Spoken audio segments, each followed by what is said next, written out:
falta personalidade na seleção brasileira.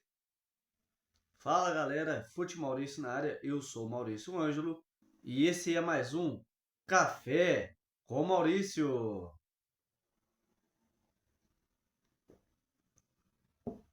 Bem, senhoras e senhores, vamos lá, né? Segunda-feira, pós ressaca de domingo, ressaca moral, assim falando, por essa seleção brasileira.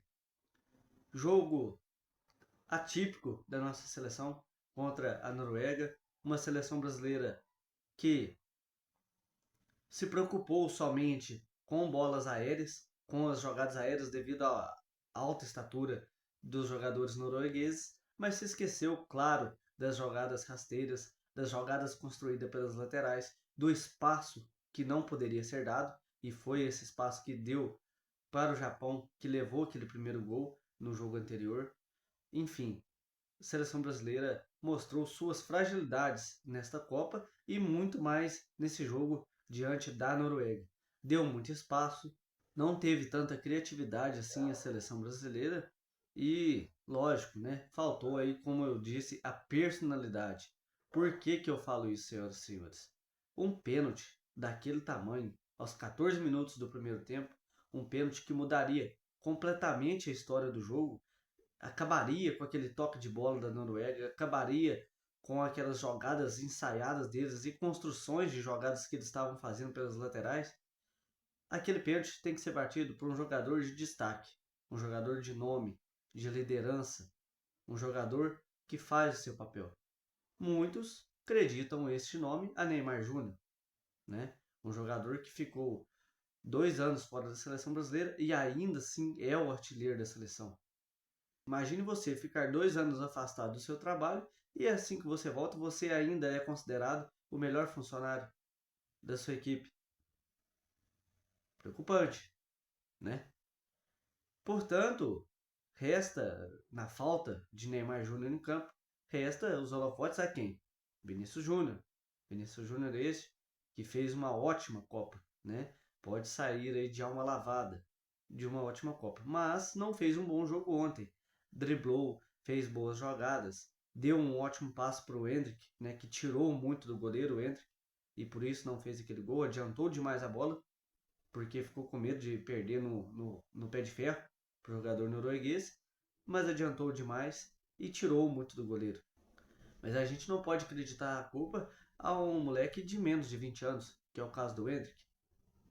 Mas tirando esses passes do Vinícius Júnior e algumas jogadas, né, que ele balançou um pouco a defesa norueguesa, não teve nada demais. E num pênalti desse, ele tem que bater. Ah, mas o Carlo Ancelotti escolheu.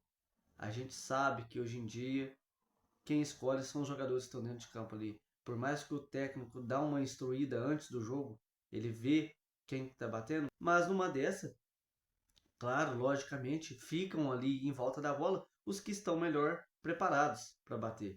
A gente viu essa falta de personalidade, não só do Vinícius Júnior, tá? Da seleção brasileira inteira. A gente viu essa mesma falta de personalidade culminando na eliminação da Alemanha. A gente viu Goretzka e companhia se recusando a bater o último pênalti da Alemanha e um zagueiro, que é o Jonathan Tah, tomou a posse da bola e manchou sua carreira, né, negativamente por causa disso. Mas teve personalidade, pode sair de alma lavada que fez um papel de homem, né? Teve personalidade. A mesma coisa se repetiu ontem nesse jogo do Brasil. Aí você coloca Bruno Guimarães para bater. Bruno Guimarães, lógico, fez uma ótima Copa também. A gente não pode falar que ele fez uma Copa ruim. Pelo contrário, surpreendeu, inclusive a mim, particularmente falando. Mas ele é o mais preparado para bater? Pera aí. Quem que é o líder de seleção? Quem que é o protagonista dessa seleção brasileira? Na falta de Neymar Júnior. Para quem que os holofotes se viram? E até quando o Neymar está em campo. Quem que é o protagonista? Quem que tem que pegar, colocar a bola debaixo do braço e bater, como disse a Fernanda Gentil, né? É esse cara, pô. Você tem que ter liderança numa equipe. Você é um jogador influente, você é um jogador extremamente habilidoso, você está fazendo uma Copa incrível. Cara, sua confiança tem que estar lá em cima. Pô, eu sou influência para vários meninos que estão por vir. Eu sou um ótimo jogador, tenho qualidade. Estou fazendo uma Copa excelente pela minha seleção. Estou fazendo o que eu nunca fiz na seleção brasileira. O que eu sempre fiz no Real Madrid, mas o que eu nunca fiz na seleção brasileira. E aí, eu não vou pegar a bola e bater? Beleza, não tô aqui só acreditando na culpa a ele, tá? Tem culpa o Carlo Ancelotti, que fez uma má gestão para esse jogo, né? Os próprios integrantes da comissão técnica que não prepararam. Tem culpa também o nosso querido preparador de goleiros, que está lá há décadas na seleção e não sabe preparar um goleiro bem. Porque o Alisson fez boas defesas no jogo, fez. Fez sim. Mas e na hora que mais precisou? Ele estava posicionado correto? Ele estava atento nas jogadas dos gols? Né? Enfim. E agora? A gente vai chegar ali em setembro contra a Austrália e convocar alguns jogadores diferentes para falar que estamos mudando a seleção? Olha, estamos mudando a seleção aqui. E vamos sujar a carreira de mais alguns jogadores? E depois, para a Copa América, a gente convoca os mesmos de sempre? Com 2 ou 3 alterações? Para a próxima Copa de 2030 a mesma coisa? Ou vamos realmente ser uma seleção assim como é a Inglaterra, assim como é a Alemanha que bateu na trave esse ano, e assim como é a Holanda, que se prepara para o próximo ciclo assim que é eliminado? Foi eliminado? A Alemanha foi eliminada, já trocou o comando. E Jürgen Klopp vem aí. E a Alemanha é uma grande favorita para a Euro, viu? Porque agora tem treinador, né? Então, a gente até quando? Até quando a gente vai ser seleção brasileira de viver de momento? Até quando a gente vai ser seleção brasileira de marketing, né? De marketing, seleção de mídia? Se é essa palavra que a gente pode usar, não sei. Você aí, torcedor, use a que você quiser. Enfim, quando que a gente vai voltar a ter aquela união? Aquela união que a gente tinha em 94, em 98 que bateu na trave, mas era unido. Aquela união que a gente tinha em 2002. Cadê? Não é o país do futebol? Será que é mesmo ainda o país do futebol? Ou é o país do extracampo?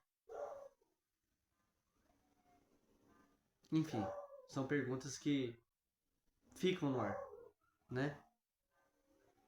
Será que a gente vai realmente se preparar para a próxima Copa? 2030? Até lá vão ser 28 anos sem o Hexa, sem conquistar um título. Será que a gente consegue se reformular até lá? Né? Enfim, senhoras e senhores, eu espero que o Brasil tenha aprendido a lição, né?